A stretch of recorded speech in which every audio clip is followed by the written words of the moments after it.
Whispers of Qareen. It was past midnight when Zion's bus broke down on the narrow, deserted road. The driver cursed the old engine, but no one else on board complained. Most of them were fast asleep. Zion, a 25-year-old journalist from the city, sighed and stepped out into the chilly night air.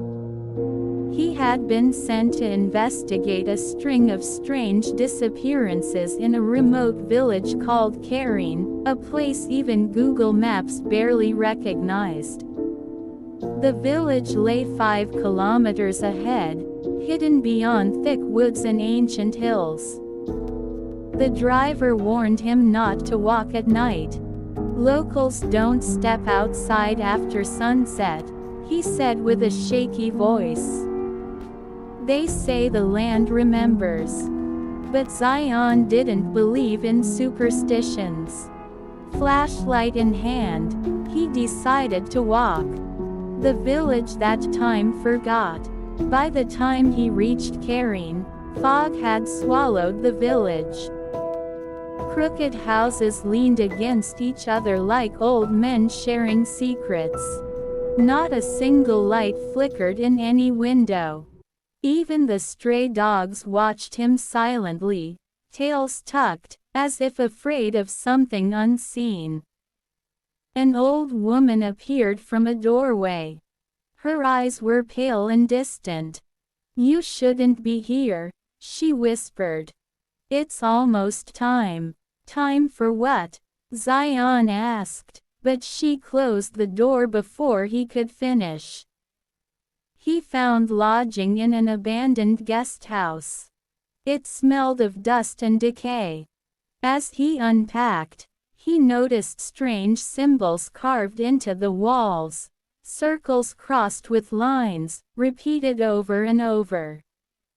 He took photos for his article, not knowing they weren't just carvings, they were seals. The missing children. Over the next 2 days, Zion interviewed villagers. Everyone told the same story. People, especially children, had been vanishing for decades. No bodies were found, no traces, only footsteps leading into the forest that stopped abruptly halfway. They spoke of an old legend, Qareen, a spirit bound to the village centuries ago. It was said that the villagers' ancestors had committed a terrible sin, and the land itself had cursed their bloodline. Every 13 years, Qareen awoke to collect what was owed.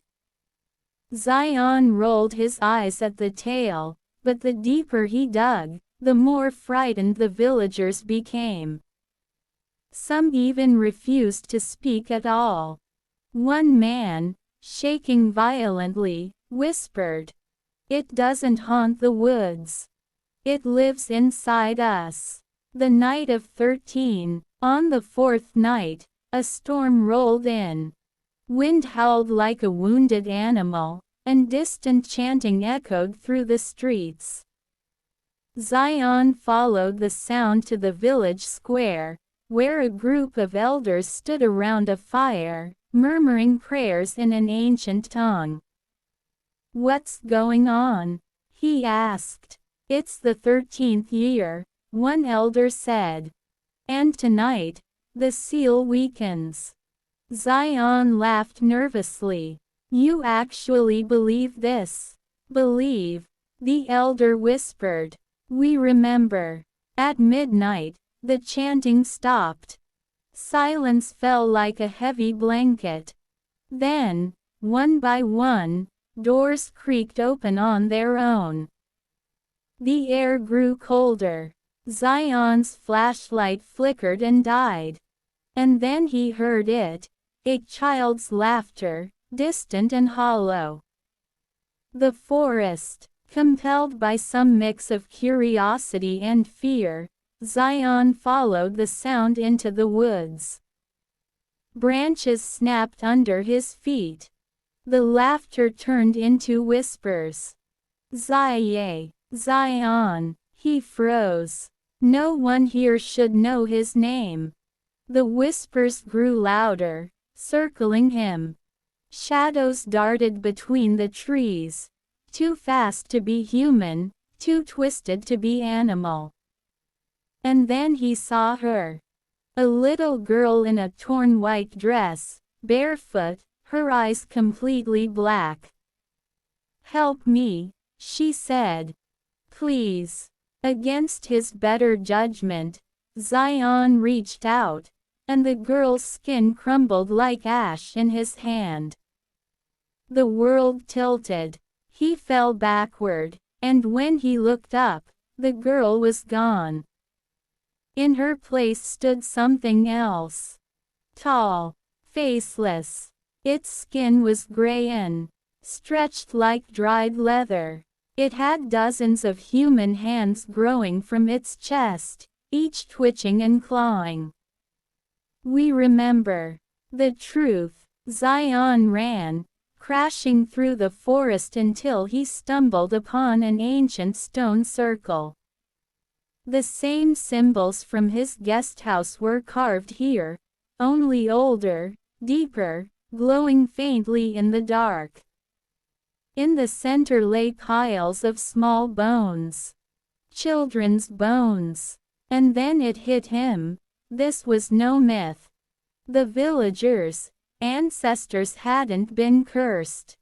They had sacrificed their own children centuries ago to gain wealth and protection.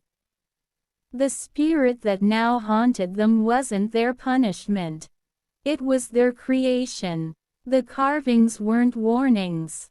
They were chains, holding Qareen at bay. And by disturbing them, by touching them, photographing them, Zion had weakened the last seal. The final whisper. By dawn, the storm had passed. Villagers found Zion lying unconscious in the forest. They carried him back to the square, muttering prayers. When he awoke, days later, he didn't speak a word. He left Qareen immediately, never writing the article. But sometimes, in the dead of night, he still hears the whispers. Zion. And in his reflection, in the mirror's dark corners, he swears he sees a child in a white dress, smiling.